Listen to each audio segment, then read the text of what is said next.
சென்னை சின்னமலை விமான நிலையம் இடையேயான மெட்ரோ ரயில் சேவையை முதலமைச்சர் ஜெயலலிதா இன்று தொடங்கி வைத்தார். சின்னமலை விமான நிலையம் இடையேயான 2ஆம் கட்ட மெட்ரோ ரயில் விரிவாக்க பணிகள் கடந்த ஜூலை மாதம் முடிந்தது. இதைத் தொடர்ந்து அந்த வழித்தடத்தில் ரயில்களை இயக்குவதற்கு ரயில்வே பாதுகாப்பு ஆணையர் எஸ். நாயக் ஒப்புதல் வழங்கினார். இதனையடுத்து தலைமை செயலகத்தில் இன்று நடைபெற்ற விழாவில் காணொலி காட்சி மூலம் மெட்ரோ ரயில் சேவையை முதலமைச்சர் ஜெயலலிதா கொடியசைத்து துவக்கி வைத்தார். 2 பெண் ஓட்டுநர்கள் ரயிலை இயக்கினர்.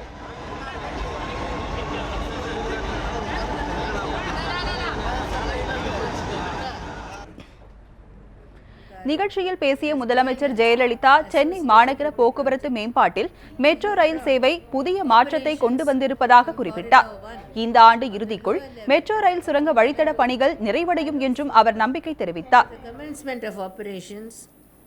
I congratulate Chennai Metro Rail and all the persons associated with the project who have brought a modern mass transit system to the city of Chennai.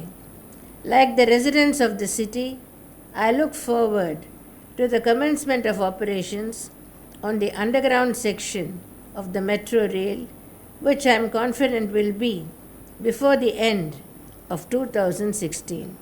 Nandri. புதிய வழித்தடத்தில் விமான நிலையம், மீனம்பாக்கம், நங்கநல்லூர் சாலை, கிண்டி, சின்னமலை மற்றும் பரங்கிமலையில் உள்ள 6 மெட்ரோ ரயில் நிலையங்களும் திறந்து வைக்கப்பட்டன. இந்நிகழ்ச்சியில் மத்திய நகர்ப்புற வளர்ச்சித்துறை அமைச்சர் வெங்கையா நாயுடு, மத்திய சாலை போக்குவரத்து துறை அமைச்சர் பொன் ராதாகிருஷ்ணன், ஜப்பான் துணை தூதரக அதிகாரிகள் உள்ளிட்டோர் கலந்து கொண்டனர். முன்னதாக ஆர்கே நகரில் 3 மகளிர் பேருந்து வழித்தடங்கள் உட்பட 200 புதிய பேருந்துகளின் சேவையையும் பொதுமக்களின் பயன்பாட்டிற்காக முதலமைச்சர் ஜெயலலிதா தொடங்கி வைத்தார். ஆர்கே நகர் மகளிர் நலன் கருதி பள்ளி கல்லூரி மாணவர்கள், படித்துச் செல்லும் பெண்கள், குழந்தைகளுக்காக சென்னை மாநகர போக்குவரத்து கழகம் சார்பில் 3 மகளிர் சிறப்பு பேருந்துகள் உள்ளிட்ட 200 புதிய பேருந்துகளை கொடியசைத்து அதன் சேவையினை கவனம் கொடுக்க